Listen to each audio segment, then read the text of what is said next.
یزید پلید کے دور میں ایک سے بڑھ کر ایک ظلم و ستم اور ناانصافیوں کے ریکارڈ قائم کیے گئے، مگر 3 ایسے افسوسناک سانے ہوئے جن کو بھلانا اور تاریخ میں گم کر دینا یہ پاسبل نہیں ہے۔ اس میں سے ایک سانحہ کربلا، دوسرا ثانیہ حرہ، اور تیسرا اس ظالم نے مکہ مکرمہ پر بھی حملہ کیا۔ حرہ کے معنی کیا ہے؟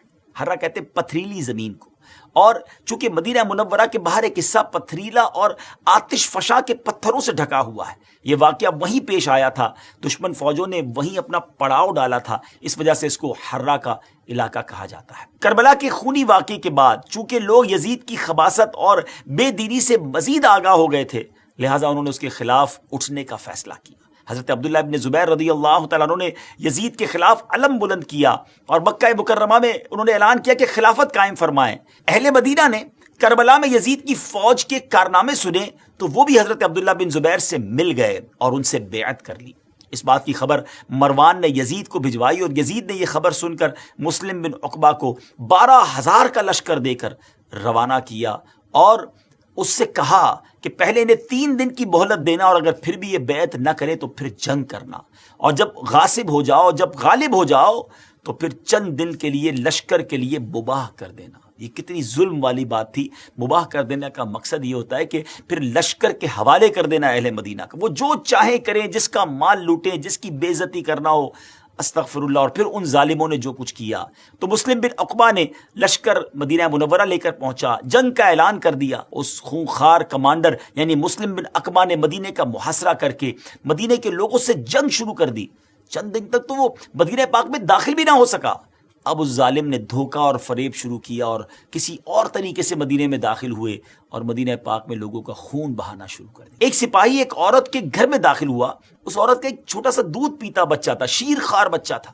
سپاہی نے اس سے مال و دولت کے بارے میں پوچھا۔ عورت نے کہا کہ مال تو جتنا تھا تمہارے سپاہی لوٹ کر لے گئے۔